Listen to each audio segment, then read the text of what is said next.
I wanted to talk about motion smoothing. I was just recently traveling, and like, you know, when you go to somebody else's house and they have the motion smoothing on, it's like, okay, Yeah. you know, whatever. And then it's kind of shocking when people like don't realize they have it either. They just, you're watching something with them and you're like, what's going on? And they're just like, you know, just kind of loving it. Around the time of Top Gun Maverick, Yeah. Tom Cruise and Christopher McQuarrie, they recorded a PSA on how to disable your motion smoothing. Yeah. They were like, you're not getting an actual cinema experience with motion. It ruins it. It ruins it. It would ruin it for me. I can't watch anything and enjoy anything with motion smoothing on it. But yeah, just to kind of explain real quick what motion smoothing is. Oh, and also, this is a Total Recall show. I'm Tom Scioli, author of I Am Stan, a graphic biography of the legendary Stan Lee, and Jack Kirby, The Epic Life of the King of Comics, both of which are available for pre-order in the show notes below. I'm Matt Zeoli. And so yeah, motion smoothing is this like, it's on like TVs made after like 2015 or something, like somewhere around there. But they have this like, it's the default setting. If you buy a new TV, it's the default setting.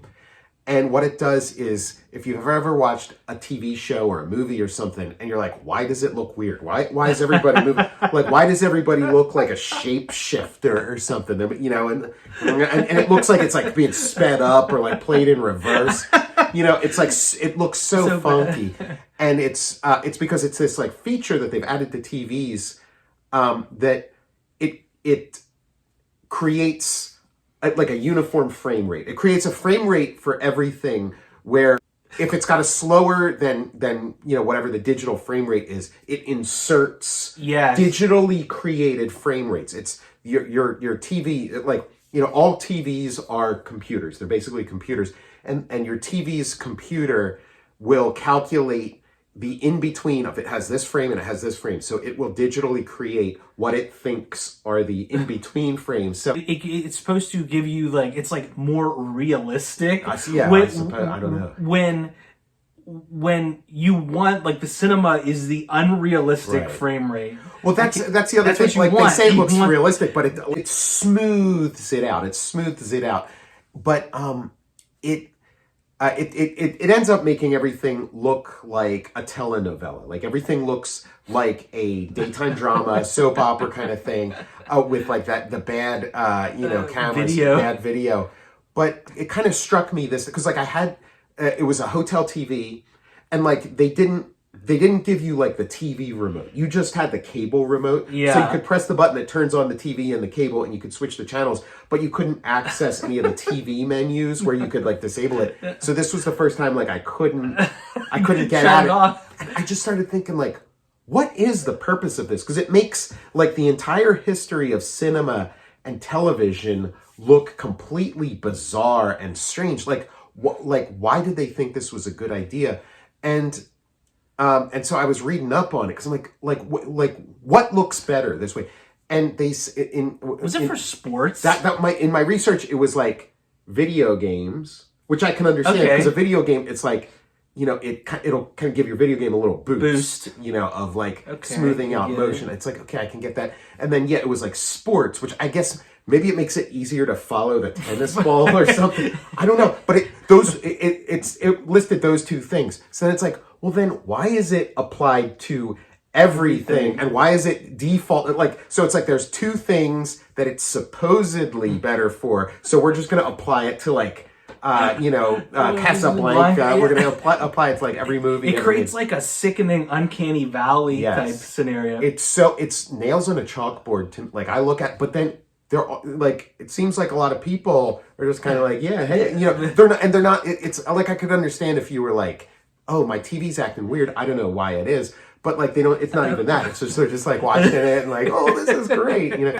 when I watch TV, I want a realistic experience. No, you want that cinematic. But that's the thing. Like, I wouldn't even say it's realistic. You know, like people aren't shapeshifters. You know, and so then I started thinking like, well, like why, like, you know, why is this? And I think it's just one of those things. Like, it's kind of an astounding technology. Like, it's really amazing that we're at a point where like computers can do that. So I could see somebody being so impressed with like the ability to do it that they just do it without considering like, why are we doing it? Like other than this is a cool thing we've figured out. But you got to watch Tom Cruise and Macquarie's they give the people instructions on shutting off motion. Well, yeah, I'm with them on that.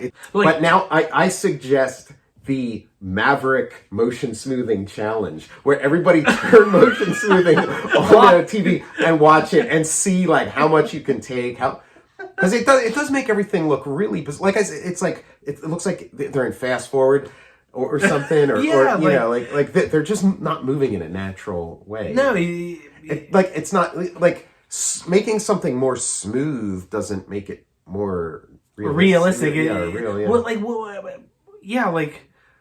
Because they put it for those things, but then they're like it's collateral damage is everything else. It really helps 2% of what you're going to be watching on your TV, but everything else is completely destroyed. Because I remember back in the you mentioned the boost. I remember back in the day, people when they were like, I'm gaming, I'm first person gaming. They would prefer to buy CRT monitors over like the LCD monitor. They're like, it gives me like 2 fractions of a second more quicker. Right. Like so then you can detect that 1 pixel of Donkey Kong or whatever that you got to be in to make that perfect jump. The engineers that make these decisions, they probably aren't watching like the history of cinema. They probably are just using their TVs for gaming. They're like, motion smoothing looks so sick for the Hitman's Bodyguard or whatever. Because I can see if you're like playing like some like Atari game where the characters move like this and then it adds like all the frames in between. Like maybe that's kind of cool. But take it off of my Top Gun Maverick. Take it off of my the Top Gun Maverick challenge. Spider-Man, my Wizard of Oz. Like that was the first time I saw it. I was over somebody's house and they had Wizard of Oz on. I'm like, what's going and like Dorothy and the Tin Man and the Lion and the Scarecrow, they're like dancing and it's like, like that movie's not creepy enough. We get AI to watch to create Wizard of Oz 2. To do like a Total Recall episode brought to you in motion smoothing. I'm like, ooh, it's like a gelatinous cube. Follow the yellow brick road. I just kind of had to get that off my chest. So. No, that's an important PSA. Yeah. It seems like there's this learning curve with technology where like a new technology is introduced and then it's completely misused and then takes a couple years to kind of like people to sort of realize, oh yeah, wait, and then an adjustment comes in and then they figure out actually some really good use for that same technology. Yeah. But is like more subtle. I'm Tom Scioli, author of I Am Stan, a graphic biography of the legendary Stan Lee, and Jack Kirby, The Epic Life of the King of Comics, both of which are available for pre-order by following the pre-order link in the show notes below. I'm Matt Zeoli. And please like, follow, and subscribe to the Total Recall Show. And follow me on Twitter at Tom Scioli and on Instagram at Tom_Scioli. And also support my Patreon. Go to patreon.com, search Tom Scioli there. You can download and listen to my new album, Escape Velocity, in the show notes as well.